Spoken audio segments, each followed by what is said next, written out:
வணக்கம். ஆகாஷ்வாணி புதுச்சேரி செய்தி அறிக்கை வாசிப்பவர் நாராயணசாமி. குடியரசுத் தலைவர் திருமதி திரௌபதி முர்மு நாளை கர்நாடக மாநிலம் கார்வாரில் உள்ள ஐஎன்எஸ் கடம்பா கடற்படை தளத்திற்கு செல்கிறார்.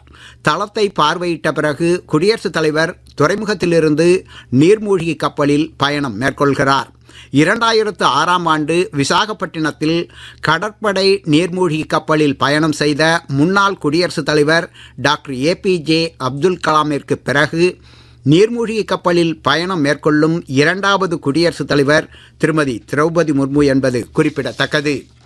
பிரதமர் திரு நரேந்திர மோடியின் 129வது மன் கி பாத் என்னும் மனதின் குரல் நிகழ்ச்சி நாளை காலை 11 மணிக்கு ஒளிபரப்பாக உள்ளது. இந்நிகழ்ச்சி ஆகாஷவாணி மற்றும் தூர்தர்ஷனின் அனைத்து அலைவரிசைகளிலும், ஏஐஆர் செய்தி வலைதளத்திலும், நியூஸ் ஆன் ஏர் மொபைல் செயலியிலும் ஒளிபரப்ப கேட்கலாம். ஆகாஷவாணியில் பிரதமரின் ஹிந்தி உரையை தொடர்ந்து அதன் பிராந்திய மொழி வடிவம் இடம்பெறும். புதுச்சேரியில் வாக்காளர் பட்டியலில் பெயர் சேர்த்தல், நீக்கம், முகவரி மாற்றம் உள்ளிட்ட திருத்தங்களை மேற்கொள்ள இன்றும் நாளையும் சிறப்பு முகாம்கள் நடைபெறுகின்றன. வாக்காளர்கள் தங்கள் வாக்குச்சாவடிகளுக்கு காலை 9 மணி முதல் மாலை 5 மணி வரை சென்று திருத்தப்பட்டியல் தொடர்பான சேவைகளை பயன்படுத்திக் கொள்ளலாம். மேலும் இந்த சிறப்பு முகாம் அடுத்த வாரம் சனி மற்றும் ஞாயிற்றுக்கிழமைகளில் நடைபெற உள்ளதாக தேர்தல் துறை அறிவித்துள்ளது. சபரிமலை ஸ்ரீ ஐயப்பன் கோவிலில் முக்கிய நிகழ்வான மண்டல பூஜை இன்று நடைபெற்றது. கட்டுப்படுத்தப்பட்ட பக்தர்களின் எண்ணிக்கையுடன் நடைபெற்ற இப்பூஜையில் தங்க அணிகலன்களால் அலங்கரிக்கப்பட்ட ஐயப்ப சுவாமியை பக்தர்கள் இன்று தரிசனம் செய்தனர். சபரிமலையில் 41 நாட்கள் நடைபெறும் மண்டல யாத்திரை காலம் இன்று இரவு 11 மணிக்கு கோவில் நடை சாத்தப்படுவதோடு நிறைவடைகிறது. மகரவிளக்கு பூஜைக்காக வரும் 30ஆம் தேதி மாலை 5 மணிக்கு கோவில் மீண்டும் திறக்கப்படும். ஜனவரி 11ஆம் தேதி எரிமேலி பேட்டை துள்ளல் நிகழ்ச்சியும், 12ஆம் தேதி பந்தளத்திலிருந்து திரு ஆபரண ஊர்வலமும், 14ஆம் தேதி மகர ஜோதி தரிசனமும் நடைபெறுகிறது.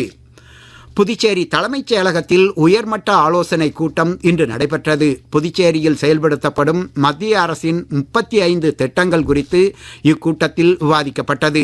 உள்துறை இணையமைச்சர் திரு நித்யானந்த ராய் தலைமையில் நடைபெற்ற கூட்டத்தில் துணைநிலை ஆளுநர் திரு கைலாஷ்நாதன், முதலமைச்சர் திரு ரங்கசாமி, அமைச்சர்கள் திரு நமச்சிவாயம், திரு லட்சுமி நாராயணன், மாவட்ட ஆட்சியர் திரு குலோத்துங்கன், டிஜிபி ஷாலினி சிங் மற்றும் உயர் அதிகாரிகள் பங்கேற்றனர்.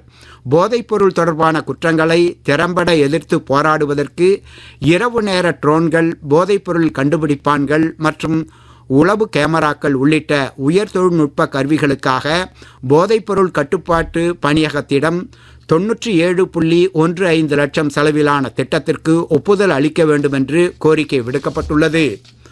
புதுச்சேரி உழவர்கரை நகராட்சிக்குட்பட்ட மக்கள் தங்களது வீட்டு வரி, சொத்து வரி, சேவை வரிகளை டிசம்பர் மாதம் முதல் அடுத்த ஆண்டு மார்ச் மாதம் வரை அனைத்து ஞாயிற்றுக்கிழமைகளிலும் தட்டாஞ்சாவடி விவிபி நகரில் உள்ள வரி வசூல் மையத்தில் தங்களது நிலுவையில் உள்ள வரிகளை செலுத்தலாம் என்று உழவர்கரை ஆணையர் வெளியிட்டுள்ள செய்திக்குறிப்பில் தெரிவிக்கப்பட்டுள்ளது.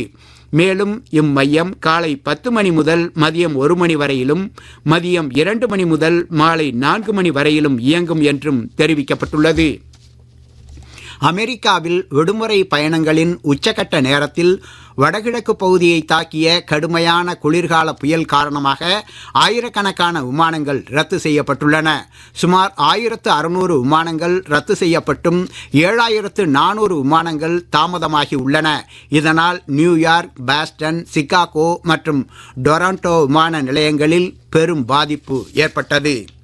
இத்துடன் இந்த செய்தி அறிக்கை நிறைவு பெறுகிறது. வணக்கம்.